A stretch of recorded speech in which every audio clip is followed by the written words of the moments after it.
तो क्लियर है कि अब इसमें क्योंकि मोर देन 2/3 मेजोरिटी है तो इसमें एंटी डिफेक्शन लॉ तो दल बदल कानून तो इन पर लागू नहीं हो सकता, एक ये बात तो बहुत क्लियर है। लेकिन अब क्योंकि टीएमसी है, टीएमसी के चुनाव चिन्ह पर चुनाव लड़ा गया, वो पार्टी हार गई, अब एक अलग गुट बना जिसमें विपक्ष का नेता अप्रूव हो गया स्पीकर की तरफ से, तो क्या समझे कि विधायी दल और राजनीतिक दल ये दो अलग अलग चीजें नजर आएंगी क्या बंगाल में? देख, कुछ दिनों में स्थिति इसलिए क्लियर हो जाएगी कि अभी विधानसभा में ऋतुव्रत बैनर्जी के नेतृत्व में जो 58 विधायकों ने और 2 और जो विधायक हैं उन्होंने अलग गुट बना लिया और उसको विधानसभा अध्यक्ष रविंद्र बोस को उन्होंने समर्थन पत्र दे दिया। अब जैसे ही विधानसभा अध्यक्ष उस समर्थन पत्र के बेसिस पर डिक्लेयर करते हैं कि ये जो टीएमसी है, टीएमसी के जो विधायक विधानसभा में रिप्रेजेंटेटिव होंगे ये ऋतुव्रत बनर्जी और उनके नेतृत्व में जो लोग होंगे, तो उनका नेक्स्ट कोर्स ऑफ एक्शन होगा कि वो जो है चुनाव आयोग के सामने अपना दावा पेश करें कि वही असली टीएमसी है। क्योंकि आप देखिए कि जिस समय ये दल बदल 10th शेड्यूल आया था, दल बदल के आधार पर, अश्विनी जी, जिसकी संभावना है नेचुरली बिल्कुल ऐसा होता ही है, क्योंकि अभी भी आप देखिए कि अगर ऐसा नहीं होता तो ममता बनर्जी ने जो उनका जो काडर है, काडर बेस शुरू से लेकर तालुका से लेकर ब्लॉक से लेकर और स्टेट लेवल तक की जो उनकी राजनीतिक दल के जो पदाधिकारी है, सब पदाधिकारियों को सबको उन्होंने बर्खास्त कर दिया है। जो उनकी कमेटी है, कमेटियों को बर्खास्त कर दिया। लेकिन दो बातें समझिएगा कि यहां पर चूंकि 2/3 से ज्यादा मेजॉरिटी के विधायी सदस्य हैं और अभी आपने तुरंत लेटेस्ट डेवलपमेंट में मेयर का भी रिसिग्नेशन देखा, ये इंपॉर्टेंट फैक्टर्स होते हैं इलेक्शन कमीशन के सामने ये निर्धारित करने के लिए कि कितने रिप्रेजेंटेटिव यानी कितना वोट शेयर उस स्टेट का इनके पास है। क्योंकि एक मेंबर ऑफ पार्लियामेंट भी रिप्रेजेंट करता है, विधानसभा में जो अध्यक्ष विधानसभा में सदस्य होते हैं वो रिप्रेजेंट करते हैं, उसके आधार पर जो है चुनाव आयोग निर्णय लेता है। तो मैं समझता हूं कि ये पहली शुरुआत हो गई है। आने वाले दिनों में कर दिया। अब आगे अगर बॉल कहीं जाएगी किसी के कोर्ट में तो एक चुनाव आयोग है और चुनाव आयोग के बाद फिर सुप्रीम कोर्ट की तरफ, मैं अगर सही समझ पा रही हूं तो ये ऐसे बॉल पास। अल्टीमेटली निर्णय सुप्रीम कोर्ट का तब होगा जब चुनाव आयोग के निर्णय में किसी प्रकार की विधायी त्रुटि होगी। अगर वहां पर कोई लीगल एरर होगा, कोई आर्बिट्रीनेस होगी और जो रिप्रेजेंटेशन ऑफ पीपल्स एक्ट में दी गई व्यवस्था है उस व्यवस्था के अनुसार अगर कार्य इलेक्शन कमीशन ने नहीं किया, लेकिन अगर विधानसभा के सदस्यों के साथ लोकसभा के सदस्य और पार्टी का काडर जो पदाधिकारी है वो अगर दावा पेश करता है, कहता है कि हम असली टीएमसी हैं, तो मुझे नहीं लगता कि सुप्रीम कोर्ट भी बहुत ज्यादा इस डोमेन में इंटरफेयर करता है। क्योंकि आप शिवसेना उद्धव ठाकरे दोनों गुट में भी देखिए और जो एकनाथ शिंदे के गुट में और बाद में जो अजीत पवार के साथ हुआ उसमें एनसीपी में, वहां पर भी सुप्रीम कोर्ट का निर्णय ऐसा नहीं है। क्योंकि अल्टीमेटली लिटमस टेस्ट डिसाइड होगा चुनाव आयोग के सामने और चुनाव आयोग तय करेगा। लेकिन अभी विधानसभा के अंदर यह तय हो गया है कि ऋतुव्रत बनर्जी के नेतृत्व में जो टीएमसी है वही असली टीएमसी है और उसी को रिकॉग्निशन है। ठीक है, महसूस हो रहा है पहली बार टीएमसी को अस्तित्व पर खतरा। पूर्णिमा जी देखिए, जिस तरीके से 60 लोग ये जा करके अपना अलग पेश करते हैं दावा, तो अभी चैलेंजिंग है कि आगे भी चीजें हम लोग लड़ाई लड़ेंगे और ये इनको हार का सामना करना पड़ेगा। कई ऐसे दस्तावेज हैं जो हम लोग के पास है टीएमसी के, ये कहते हैं कि मैं टीएमसी का हो गया, स्पीकर ने तुरंत उनके कागजों में मोहर लगा दी, जैसे पूरा षड्यंत्र रचा हुआ है। अब देश के प्रधानमंत्री वहां के मुख्यमंत्री ईमानदार बन गए, जैसे भी माधवी जी कह रही थी, साहब भ्रष्टाचार टोलाबाजी। तो देश के प्रधानमंत्री जी ने 2019 में खुद वीडियो शेयर करके मुख्यमंत्री का ये बताया कैसे पॉकेट में आप पैसे रखते हैं, कैसे क्या चीज करते हैं। हम लोगों तो नहीं करा, देश के मुख्य प्रधानमंत्री जी करते हैं। ममता आप टोलाबाजी जो अन्य चीजें आप बोल रही हैं, जो आप चीजें बोल रही हैं, ममता बनर्जी क्या करेंगी? अब ममता बनर्जी क्या करेंगी, मुझे ये बताइए, ममता बनर्जी क्या करेंगी? ममता बनर्जी समझौता कर लेंगी, जो टूटे हुए विधायक हैं उनको वापस से लाने की कोशिश करेंगी, क्या करेंगी ममता बनर्जी? पूर्णिमा जी पहले तो टोलाबाजी के ऊपर बात हो रही है कि टोलाबाजी हमने महाराष्ट्र में देखा ना, टोलाबाजी 70,000 करोड़ रुपए के आरोप लगा करके 2-4 दिन बाद उनका प्लेन क्रैश हो जाता है। वो टोलाबाजी नहीं है, अरे जो करेंगे आपके सामने होगा ना। हाँ, रुकिए, पूछ रही हूँ सब्र मैं तो, करिए। आप तो पार्टी का अगर पक्ष कोई रख जना रहे हैं गया ना, है, तो आप मुझे कहिए कि आपको जानने का अधिकार नहीं, मैं नहीं कह तो रहा हूँ, बताऊंगा। थोड़ा समय रुकिए। नहीं, मैं क्या, पूरा देश देखेगा कि क्या हो रहा है, देश देखता है क्या हो रहा है। मेरे को कहने की जरूरत नहीं है। अगर कोई पूर्णिमा चीज जी। बागी कोई चीज जरा हुआ है, ठीक है, उसे अपने चीजें प्रूफ करनी है कि हम लोग बागी हुए हैं और हम ही असली टीएमसी है, वो लोग प्रूफ करना है। अभी प्रूफ हुआ नहीं है, थोड़ा सी सब्र रखिए। मैं आपसे फिर कह रहा हूँ, सब्र रखिए, सब्र में हम लोग नहीं, जीतेंगे। मैंने तो सब्र रखा है, सब्र के आपका सारी सब्र चीजें हम आपके ऊपर जीतेंगे। भारी ना परेशान पड़ मत जाए होइए। मेहरोत्रा साहब। पर मोदी यही जी, सब्र रखिए, नहीं, सब्र रखिए। नहीं, बंगाल में चुनावों नहीं, से हमारे पहले को- आप मुझसे कहते थे और ताल ठोक के आप मेरे से कहते थे कि मैं बैठूंगा चुनावी नतीजों का दिन, और फिर उसके बाद हम बात करेंगे कि देखिए बंगाल में कैसे टीएमसी ने सरकार बनाई, मैं बैठे और नहीं उस रहा दिन हूं। साहब क्या- आप आए ही पूर्णिमा जी, आपसे ऐसी नहीं, बात- उस दिन पूर्णिमा सुमित जी, जी आप आए ही पूर्णिमा नहीं। जी, तो मैं वही नहीं, कह रही नहीं, हूँ, मैं तो सब्र रख लूंगी, पार्टी नहीं, का ऐसा नहीं। सब्र कहीं उसके लिए पूर्णिमा जी, परमानेंट पूर्णिमा बेसब्री जी, ना बन जाए तो पूर्णिमा जी, दिक्कत हो पूर्णिमा जी। जाएगी। रमनीश जी आइएगा। मैं पूर्णिमा जी कहना चाहता हूँ रमनीश जी कि इसमें कुछ जोड़ना चाह रहे हैं? ठीक है सब, कोई दिक्कत नहीं है, आप फुल स्ट्रेटेजाइज्ड है, आपकी पार्टी ममता बनर्जी तैयार है, बहुत अच्छी बात है, all the best in advance. Purnima ji मैं कह रहा था कि इंसान, जैसा कि मैंने उदाहरण दिया था, इंसान जो बोता है वही काटता है। आज मैं उदाहरण देना चाहता हूँ 1998 में जब तृणमूल कांग्रेस से अलग होकर के ममता बनर्जी ने बनाया था, तो कमोवेश यही स्थिति थी।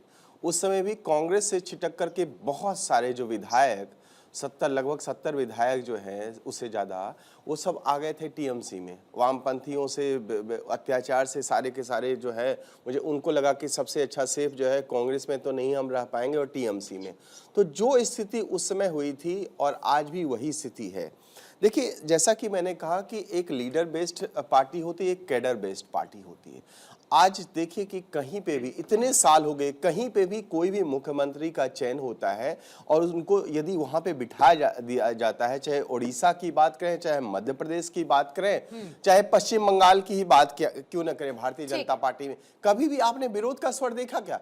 तो मैं आपको कहना चाहता हूं कि ये कैडर बेस्ड पार्टी नहीं थी, तोलाबाजी वाली पार्टी थी, कटमनी वाली पार्टी थी। इसके वजह से आज ये हालत हुए हैं। आज आप यहाँ पे देखिए ना कि उन तमाम नेताओं के, इनमें के नेता भी कहाँ है? कल्याण बनर्जी जैसे छिछोरे नेता आ जाते हैं, जो जिस तरह से नौटंकीबाज जैसे लोग जो है, ये महुआ मोइत्रा जैसे नौटंकीबाज वाले जो है नेता आ जाते हैं। रमनीश जी किसी के नहीं, कल्याण नहीं, उस पर नहीं, कटाक्ष कल्याण मत करिए। कटाक्ष में इसलिए कह रहा हूँ। देखिए रमनीश जी छिछोरा, नहीं,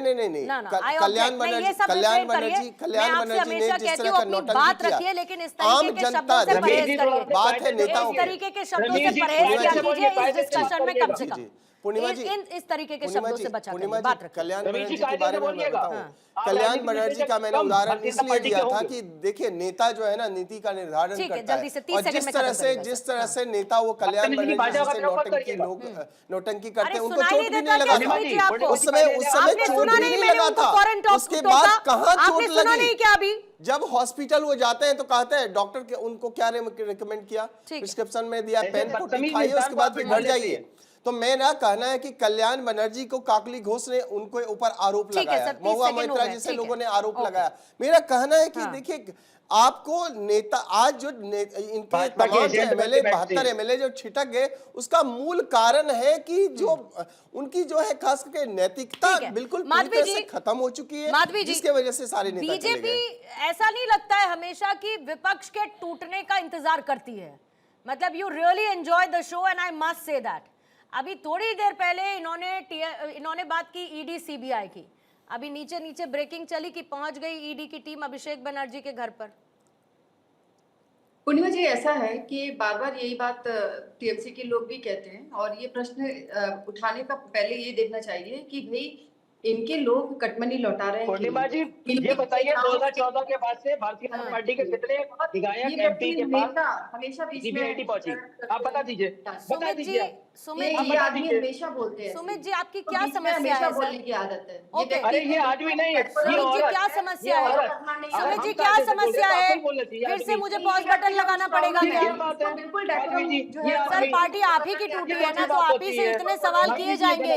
वो तो देख रहे हैं बैठकर, वो तो देख रहे हैं, तो सवाल ज्यादा तो आप ही से होंगे ना। पार्टी आप ही की टूटी, आप ही के साथ विधायक चलेंगे। राष्ट्रीय पार्टी के प्रवक्ता है। ठीक है, बोलिएगा माधवी जी, कंप्लीट माधवी जी, आप करिएगा। राष्ट्रीय पार्टी के सुमित जी प्रवक्ता जरा हैं। रुकेंगे प्लीज, कौन सी आपका टेक भाषा ले का चुकी हूँ, प्रयोग रुकिएगा करती हैं? प्लीज, रुकिएगा सर, बोलिए माधवी जी। नहीं, ये इनका ये आदत है इनकी, हाँ। और ये हमेशा करते हैं। बाय द वे पूर्णिमा जी, ऐसा है कि इनके मंत्रियों के घर से पैसे निकलते हैं, इनके लोकल जो स्थानीय नेता है वो पैर छू छू कर लोगों के पैसे लौटा रहे हैं। जिन लोगों ने अतिक्रमण कर रखा था घरों पर जबरदस्ती 12-12, 13-13 सालों से घर का भाड़ा तक नहीं दे रहे थे, उन लोगों ने घर छोड़ा है।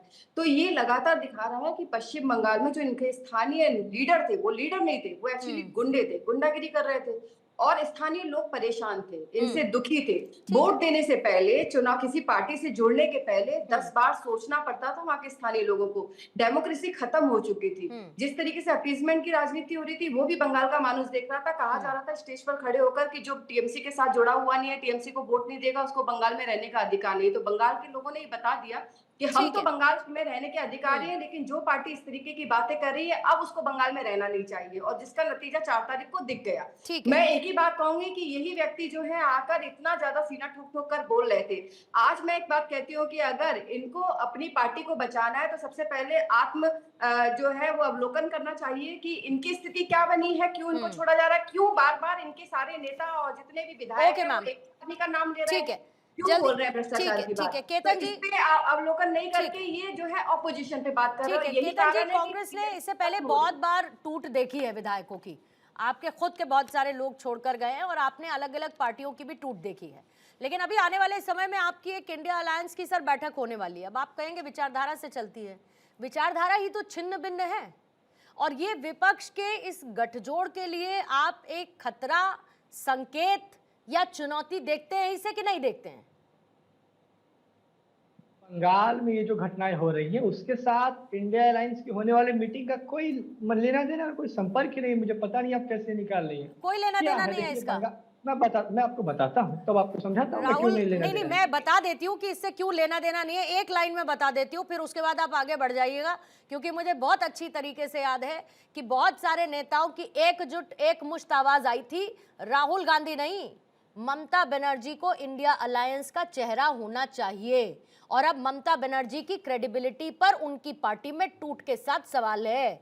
अब कंटिन्यू कीजिएगा जायसवाल साहब। हाँ, तो ये बात तो प्रमाणित हो गई ना कि किसके अंदर क्षमता है या किसकी योग्यता है लीड करने की। तो ये सवाल अपने आप में ये मर गया कि ममता बनर्जी क्या इंडिया को लीड कर सकती है, इंडिया गठबंधन को। अब मैं आता हूँ, देखिए मैं आपको 2 कहावतें मैं कहूंगा। एक ये है कि बोया पेड़ बबूल का तो आम कहाँ से खाए। तो तृणमूल कांग्रेस ने जो संस्कृति शुरू की थी 2016 के चुनाव में, कांग्रेस वहां सबसे बड़ी विरोधी पार्टी उभर के आई थी, हमारा एलओपी हुआ करता था। इसी प्रकार से हमारे एमएलए तोड़ तोड़ के उनकी ये चेष्टा थी, उनका ये षड्यंत्र था कि हमारा एलओपी किसी तरह से न रहे। आज उसी खेल में हमारे यहाँ बंगाल में कहावत है कि कभी कभी सपेड़े की मृत्यु सांप के काटने से ही हो जाती है। तो जो खेला ममता बनर्जी ने शुरू किया था उस समय अंपायर और रेफरी ममता बनर्जी थी, आज वही खेला उनके साथ हो रहा है। रेफरी और अंपायर भाजपा के लोग हैं। ये बंगाल की विधानसभा में क्या हो गया है, गवर्नमेंट कंट्रोल्ड अपोजिशन हो गया। ये जो अपोजिशन जो लीडर है ये शुभेंदु अधिकारी द्वारा कंट्रोल्ड है। तो ये लोकतंत्र के लिए भी अच्छा नहीं है कि सरकार और विपक्ष दोनों एक ही जगह से कंट्रोल्ड हो, एक ही जगह से उनकी परिचालना हो। अपने आप सामने वाले को इतना पावरफुल बता देते हैं कि उसी के हाथों में सारा का सारा कंट्रोल है। तो आप दूसरे को पावरफुल बता रहे हैं या खुद को कमजोर बता रहे हैं, ये तय करना आपका काम होगा। लेकिन आप सभी का बहुत बहुत शुक्रिया। ठीक है सर, ठीक है। आप अपने कहते हैं मैनिफेस्ट करते रहिए, आप उनको पावरफुल सोच के मैनिफेस्ट करते रहिए तो वो पावरफुल होते जाएंगे। अपने आप को कमजोर समझते रहिए तो कमजोर होते जाएंगे। ठीक है। कहते हैं कि जब पार्टी का किला हिलता है तो दुश्मन दीवारों पर हमला नहीं करता है, बल्कि हमला अंदर से होता है। और इस वक्त टीएमसी उसी क्राइसिस से गुजर रही है केतन जायसवाल साहब। लेकिन टीएमसी गुजर रही है तो अलायंस को भी सोचना होगा, इंडिया अलायंस को, कि उसका आगे क्या होगा।